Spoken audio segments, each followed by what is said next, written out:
ஏப்பா பாலாக்கு, நீ எவ்வளவோ பணத்தை கொடுத்து, எவ்வளவோ மேன்மை கொடுத்து, இந்த ஜனத்தை துரத்தணும்னு சொல்லி, இந்த ஜனத்துக்கு விரோதமா செய்வினை வைக்கணும், இந்த ஜனத்துக்கு விரோதமா ஏவல் பில்லி சுனிங்களை வைக்கணும், இந்த ஜனத்துக்கு விரோதமா சபிச்சிடணும், இந்த ஜனம் எனக்கு முன்பாதி இல்லாதபடி துரத்தணும்னு சொல்லி என்னை கூலி போர்த்திக்கிட்டு வர.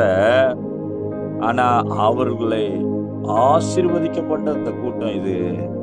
இந்த கூட்டம் ஆசீர்வதிக்கப்பட்ட கூட்டம். இந்த ஆசீர்வதிக்கப்பட்ட கூட்டத்தின் மேல எந்த சாப வார்த்தைகளும் பலிக்காது, எந்த சாப கிரியும் பலிக்காது என்பதுதான் பிலேயாமுடைய வார்த்தையா இருந்தது. அல்லேலூயா சொல்லுவோம். அல்லேலூயா. இன்னைக்கு தேவன் பிலேயாம வாயில வார்த்தையை போட்டு, பிலேயாமை கொண்டு தேவன் பேசின, நான் உனக்கு சொல்ற வார்த்தைகளை மட்டும்தான் நீ என்ன பண்ணணும், பேசணும். அப்ப தேவன் இப்ப பிலேயாம் பேசின வார்த்தைகள்லாம் யார் பேசின வார்த்தைகள்? தேவன் பேசின. அல்லேலூயா. இந்த ஜனம் என்ன செஞ்சு, எந்த கிரியை செஞ்சு? ஒரு கிரியும் செய்யல. அழைத்தார், அழைப்பின் சத்தத்துக்கு கீழ்ப்படிஞ்சிச்சு, அவ்வளவுதான். அதான் ஒரு பாடல், பழைய பாடல், எல்லாம் இயேசுவே எனக்கு எல்லாம் இயேசுவே. இதுதான் அந்த கூட்டம். அந்த கூட்டம் இஸ்ரவேல் ஜனங்களுடைய முதல்ல எகிப்திலிருந்து புறப்படும் பொழுது ஒரே ஒரு வார்த்தை, என்னது? பின்பற்றி வா. மோசே ஆரோன்னு சொல்றாங்க, தேவனை ஆராதிக்க வா. ஹல்லேலூயா. நீங்கள் நானும் தேவனை ஆராதிக்கிற கூட்டம், அவருடைய பலிபீடத்தை தேடுகிற கூட்டம். அவர் பெய்கிற மழையை குடிச்சு அவர் கொடுக்கிற ஆசீர்வாதத்தை சுதந்தரிக்கிற கூட்டம். ஹல்லேலூயா.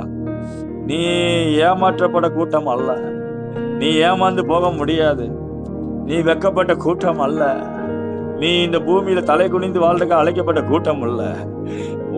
ஒருத்தர் என கூட இருக்கிறாரு. இஸ்ரவேலை காக்கிறவர் உறங்குவதும் இல்லை, தூங்குவதும் இல்லை. உலகத்தில் இருக்கிறவர், என்னோடு இருக்கிறவர் பெரியவர் என்ற ஒரு அக்னாலஜியுடைய கூட்டம் நீங்கள் ஆகும். இன்னைக்கு ஆண்டவர் உங்களுக்கு கொடுக்க ஒரு அடையாளத்துவத்தை கர்த்தர் உயர்த்துகிறார்.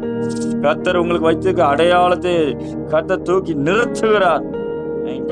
அநேக நேரம் எதுல மிஸ் பண்ணிடுவோம்னா, இந்த ஃபவுண்டேஷன், நம்ம மேல கர்த்தர் போட்ட ஃபவுண்டேஷன், கர்த்தர் நம்மளை வச்சிருந்த ஐடென்டிட்டி, அடையாளத்தை மிஸ் பண்ணி மறந்துடும்.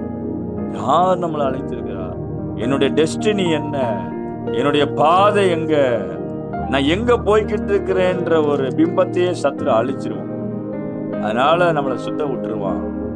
தேவன் இல்லாத மாதிரியே தோற்றங்கள், மாய தோற்றங்களை கொண்டு வந்துருவான்.